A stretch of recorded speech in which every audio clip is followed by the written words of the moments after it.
Mia, you're such a beloved teacher in the focusing world, and we're very privileged to have you with us this morning. Okay, can I just We are. start? We're all yours. Okay. I love your colors, Mia. You go with the painting behind you. Beautiful. The name of the painting is Flow. What is it? Flow. Flow. Flow. Oh. So that's what also is something for today. We have to go with the flow. Yes, right. Even if the situation changes something we didn't expect. Okay. Since you had already this time together and the whole process shared together, I feel it needs for myself to adapt to this new situation. And somehow it's something very realistic that a situation can change very rapidly, and we have to change also the way we think we can relate to what's going on. So in some way this is immediately at the core of what I love to share with you from my experience of especially the last months. As you could read in the manuscript I shared with you, it was for me personally a very new situation with many challenges, and we all know how much the world has changed in these last months and how we all have to be with all these chaotic and aggressive and problematic things. So crisis is all around in our personal lives, but also on a universal scale. And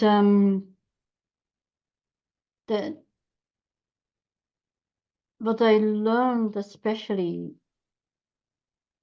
from Gentlin, and where focusing is for me such an important tool for navigating through this life.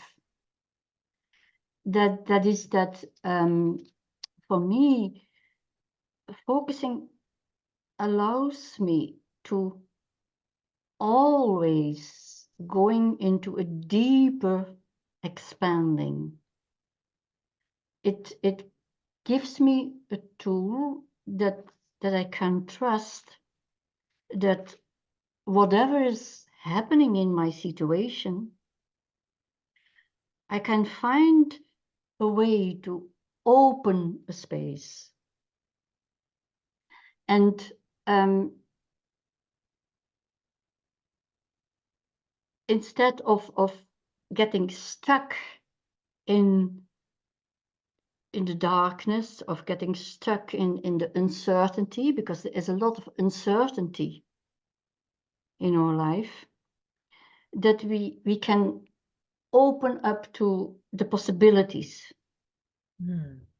That's always a very important way that I feel so grateful that I learned this with focusing, that somehow it gives me a way I can trust in the journey that is life. And even more than that, I can just trust in the journey that is life, but also that it offers me a way to create a new reality when I really understand the deepest meaning of what is living forward, what's life energy about. And that's for me an understanding that deepens and deepens and deepens. And let me say that the way it deepens is also that especially that's for me what I have learned in relation to crisis and in relation to overwhelming loss, that when life as we know it changes, sometimes we risk that our hope dies. And really developing is not just about counting your blessings, but it's about dealing with darkness. And there is where for me comes in this trusting and looking for the living forward energy. This concept of living forward energy, of life energy, I wrote something in the article about that. Most important is that you know your own personal way of addressing, experiencing that universal energy, that source of life that runs through every living being. And whatever you call it, that's not important. Whether you call it God or spirit or nature or Buddha or Allah or Ki or Prana. My personal name is to call it love, because that's for me a way that I can really connect with. In every moment, I can make a choice to connect with this resource. And when we speak about the focusing attitude, for me, that's our, or let's say that's for me a way of being present and being and making connection to this essence. And I point to my heart like this essence that I can sense at the heart level. So that's for me, let's say,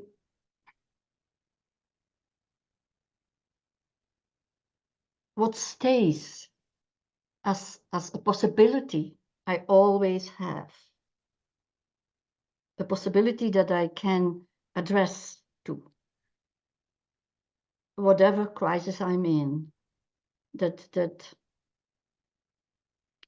I can stay with that in this awareness of loving presence.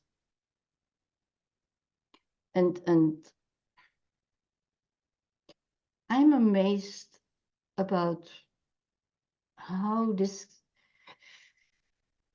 presence can manifest.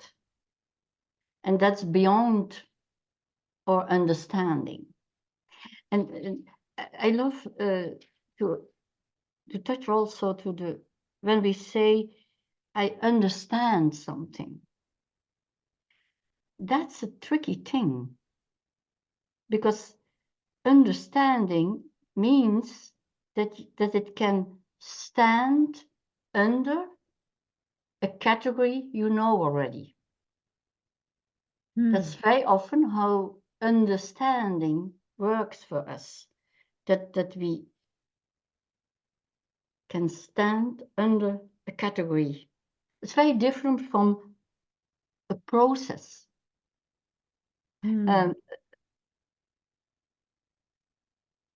So there is for me this very important moment of the pause we need very hard. We need very much. We need to pause to let go of our understanding in our old categories. And so that makes a pause so different from stopping the process.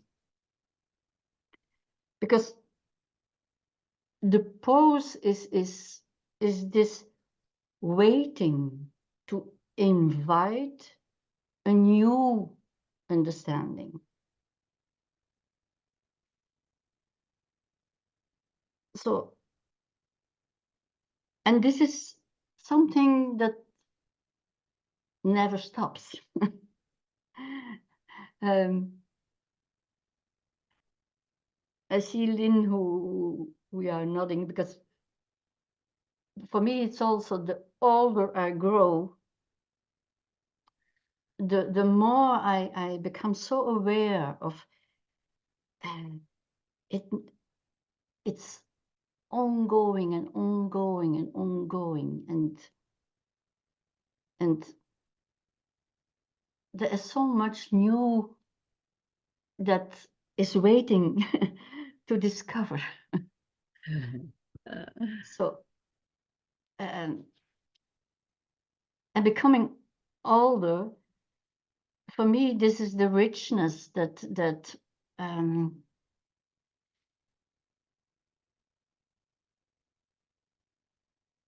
having faced so many difficult things, so many losses,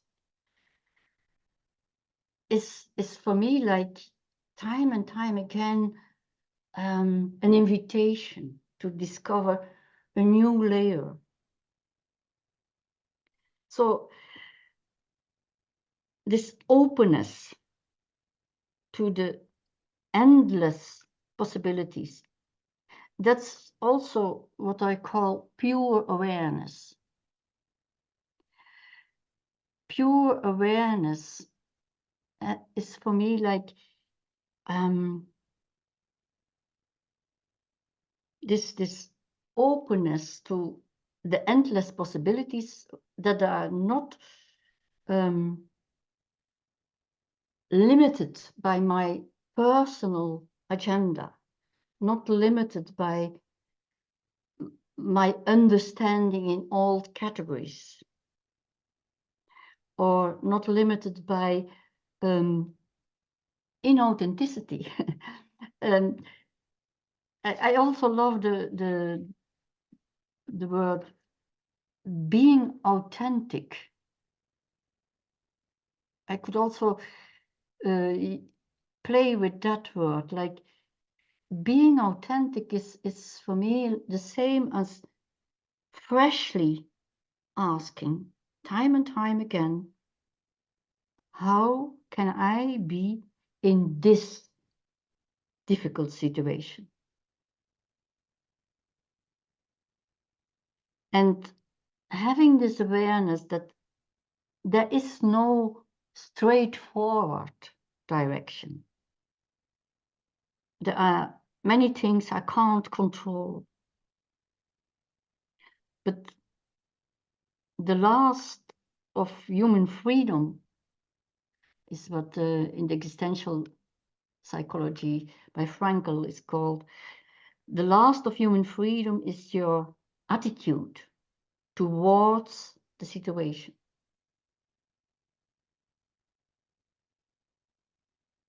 And so this question, how can I be with this?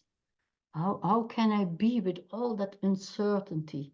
How can I be with all that darkness that I don't have control over? Still, there is always this for me, trust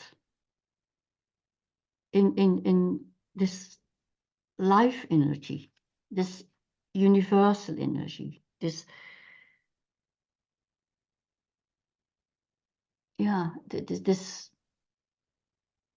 fresh new beginning where I can't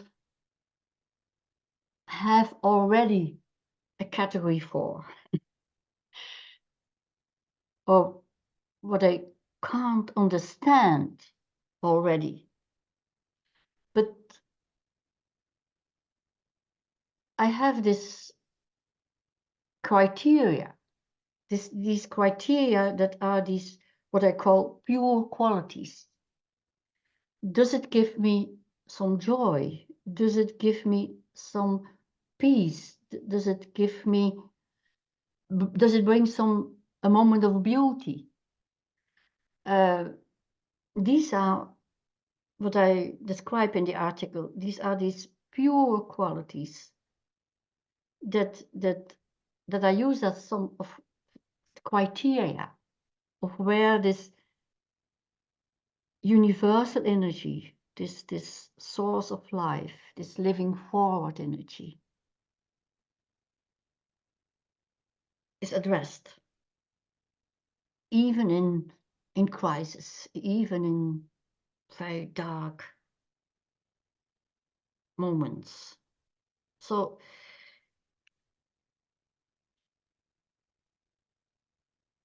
this was something I thought this morning when I was wondering, what is there more than that I could share with you than what I have written already in that manuscript that you could read?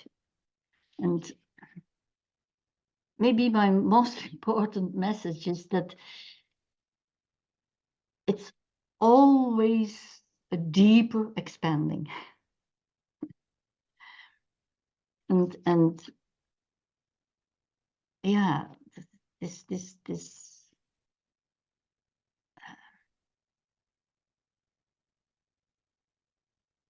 it's like maturing in your spiritual living.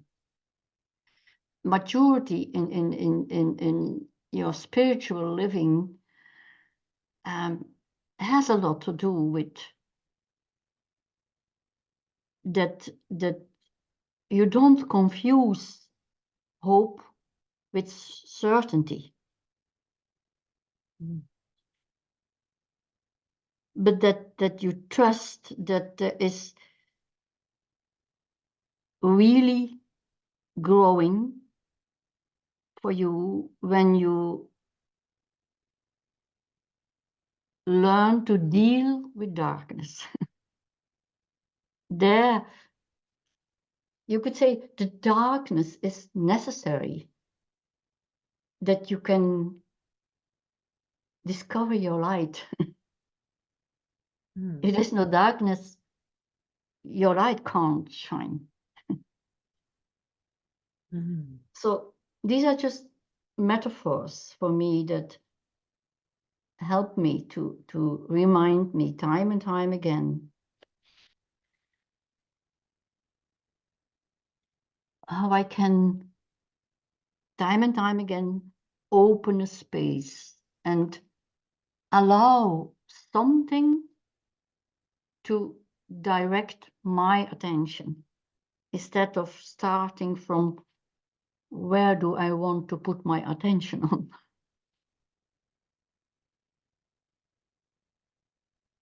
So this openness to, yeah, how can I say that? An openness to the endless possibilities. And when I wrote something in my article about the importance of understanding the paradoxical quality of life. That's also about this, that in this deep understanding of the paradoxical quality of life, there are no opposites between dark and light, good and bad, male, female. There are no opposites. They are all part of how life develops.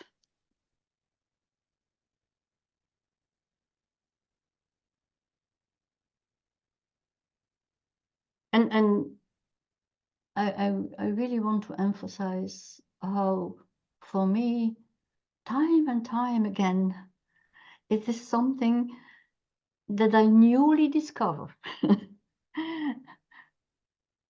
Like,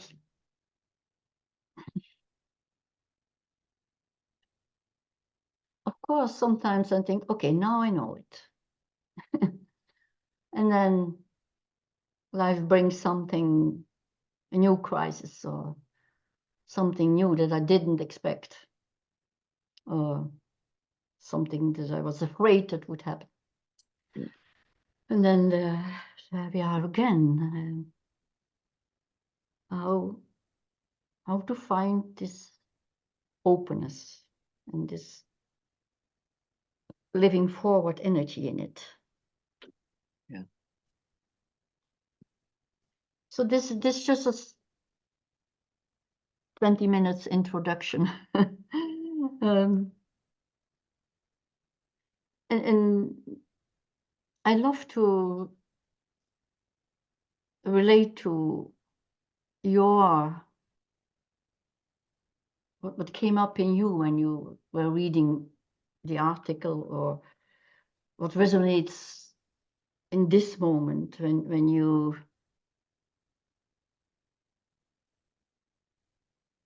hear me giving this introduction.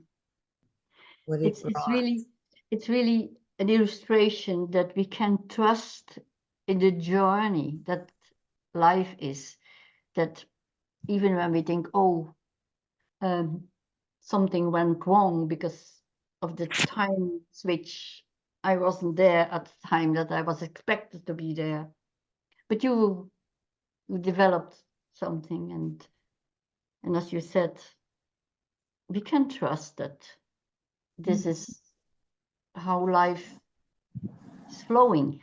Yes, yes, yes. Just like that picture. Yes. So please share it, whatever you would love to bring in this interaction. I don't know if we're being called upon or we should just Yes. speak up. Just speak up. Okay.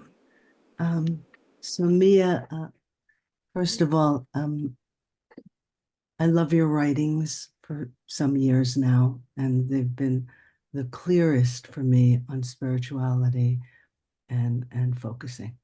So I wanted to thank you for that.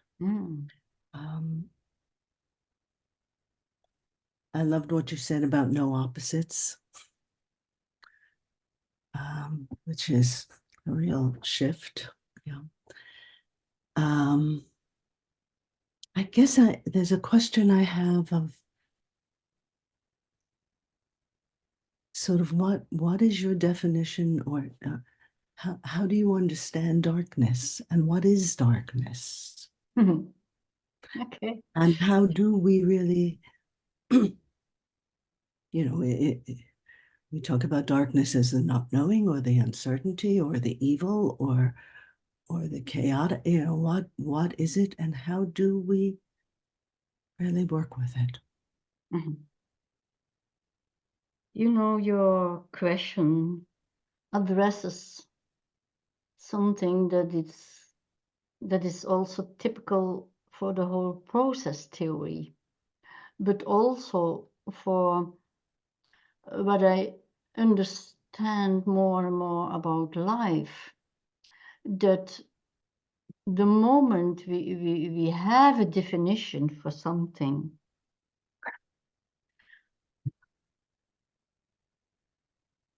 there is already a sense of, and there is more than what I can define, or than how I did experience the darkness yesterday is already different from how I experienced the darkness today. Yeah. So this is this invitation of living freshly in the moment. And yet, of course, as human beings, we also need some stability. We can't just live flying in the air. If we look to the elements in nature, we as human beings, as long as we live in this body, we also need this stable ground under our feet. Right. And our your question, like a definition for darkness, I really understand this as a human need, that we need some safety, we need some structures, we need some things we can hold on. So we can look for some definitions for darkness or for whatever, some definitions for light, or as long as we are aware that this is just a stability of the moment, and that we address this human need for this safety, this containment, also in a definition of something. But nevertheless, when I hesitate to give a definition, Yeah. it's for me like being aware that what we call darkness, in the deepest sense, is also a mystery for us. Like I'm fascinating about what's going on now in this research with this very developed instruments they have, like the Hubble telescope and all these things. And each day they send new images, and they send images about, we discovered a new dark hole that we didn't know about. And then the next day, in the scientific literature, you can find another thing, or understanding of these dark holes. We made mistakes. So this is very much how also in science they have this awareness of developing always their understanding, also literally, of what they call the dark holes in the universe. Yeah. Black holes. Yeah. Yeah. And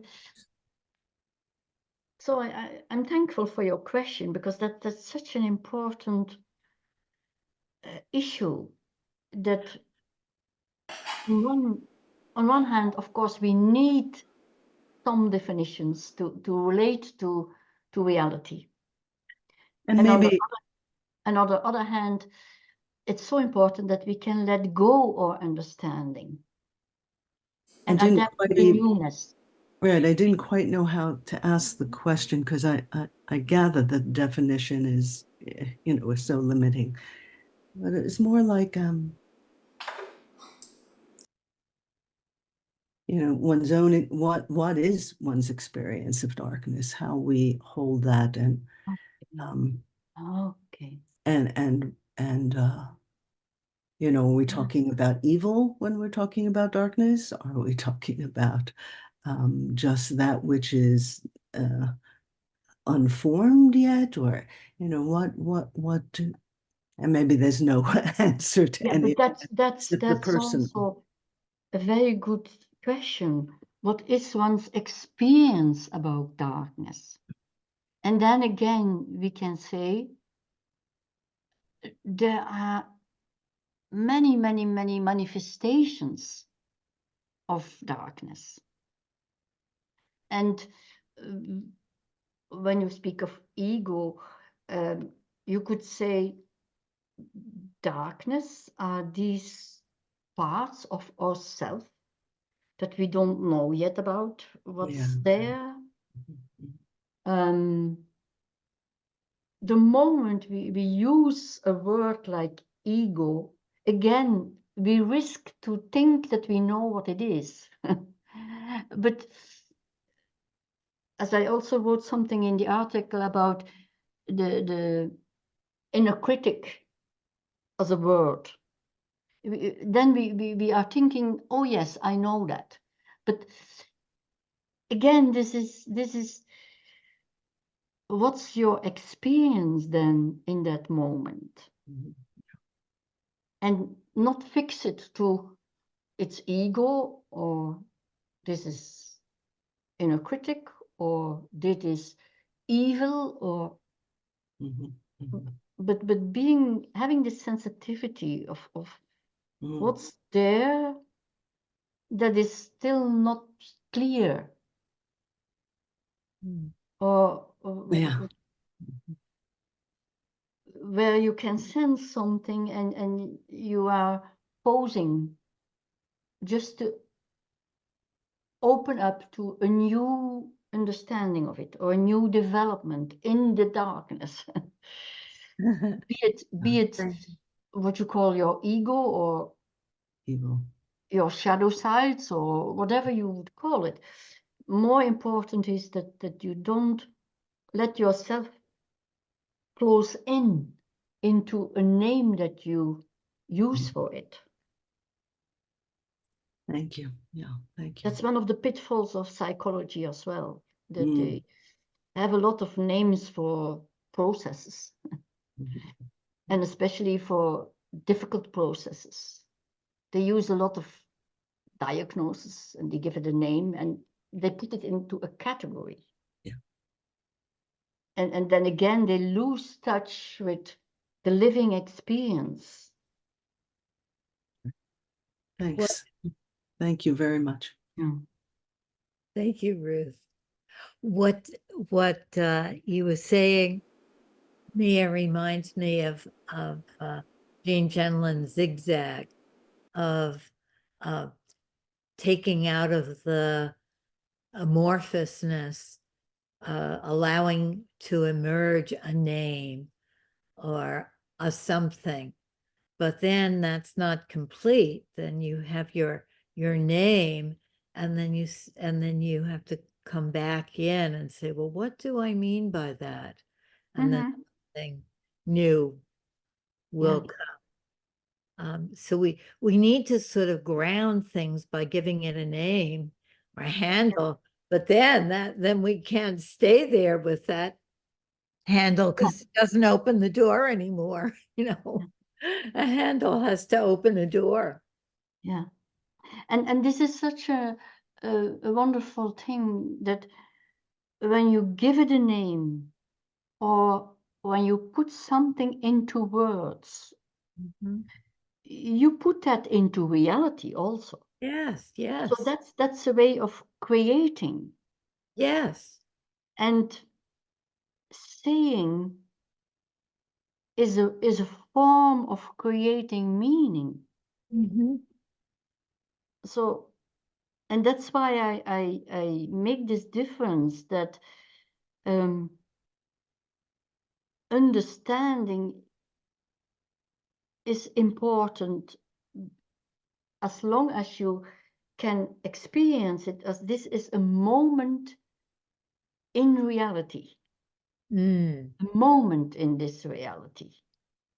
When you put that in these words, or when you name it in that way, that helps you to create meaning and to bring it into reality.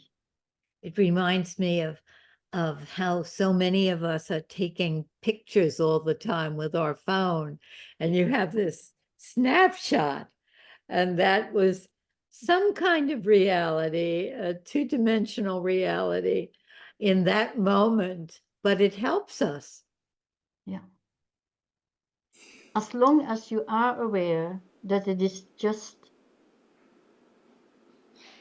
a moment that you take in that picture, that's a fixed reality, while reality is never fixed. Yes, yes, yes. Reality is always living further. Yeah, Mia, I just wanted to say that I'm so honored to have you here. I do use your work at the university in some of my classes and I teach an existential humanistic course. When you were speaking, there were a lot of things that you were saying that kind of resonated with the flow of the morning, what Lynn engaged us in. And I'm like, oh my God, that's so amazing that this is so like interconnected. Mhm. And I wrote one sentence that you said to stay with the pain with the awareness of the loving presence, which kind of reflected some of the conversations that we had before you came. So talk about flow. Mm. And you know how I understand that, how Lynn gives shape to the first or, and then how I come in the second time, how there is a natural flow in these two parts. Yes. This is something I really learned, that when I enter a situation from a pure intention, then I can trust that when I started from this pureness, that how it develops, that I can trust it. Mm. And that it brings new things I didn't expect. And that's for me so different when let's suppose that Lynn started what she didn't do from an ego agenda, or that she started not with a pure intention, but with something like, what's wrong with this situation? Then I think it would have been very difficult to develop your first or in that living forward way as you did. And it would be for me quite impossible to start in the second half. When I came into an atmosphere that had this, how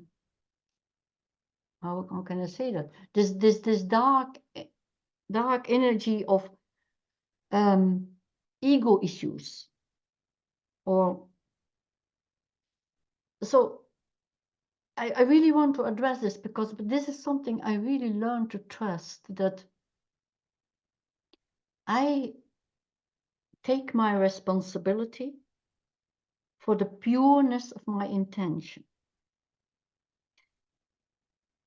Very often I'm not in control of many things in the situation, or there happen a lot of things that was not in my planning. But as long as I relate to the situation from this pure intentions, as Lynn did, and as I tried to do when I joined you, then you can experience what you could experience today. That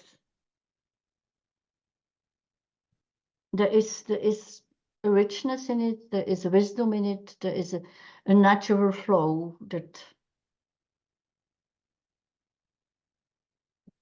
brings different things than you expected, but that you learned other things than you were thinking you could learn for the day.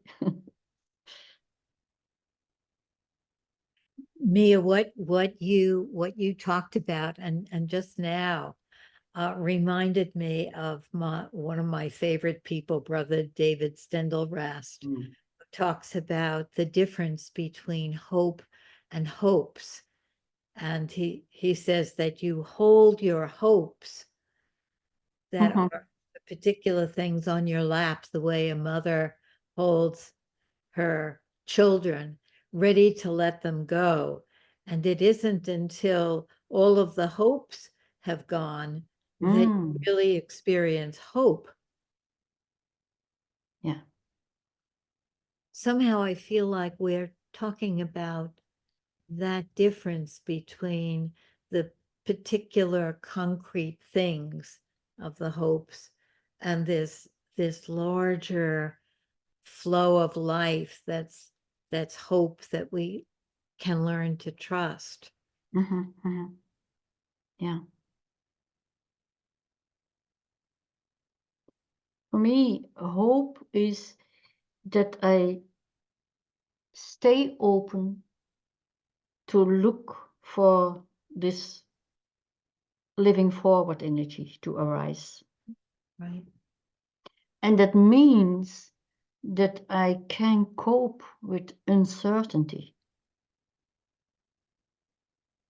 Mhm. And that also means that I can be with so many things I don't know, I don't understand. Mm. And that in all these situations, I still stay connected with some very pure, essential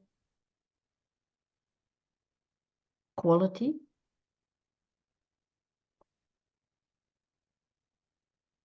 Yes.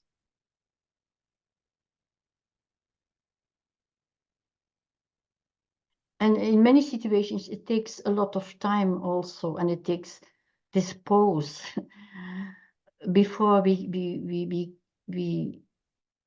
can connect to that pure essence in ourselves again. In many situations, of course, as human beings, we are overwhelmed by pain, by anger, by fear. So there it always takes again this pause for connecting to something different and what seems to be the most dominant element there.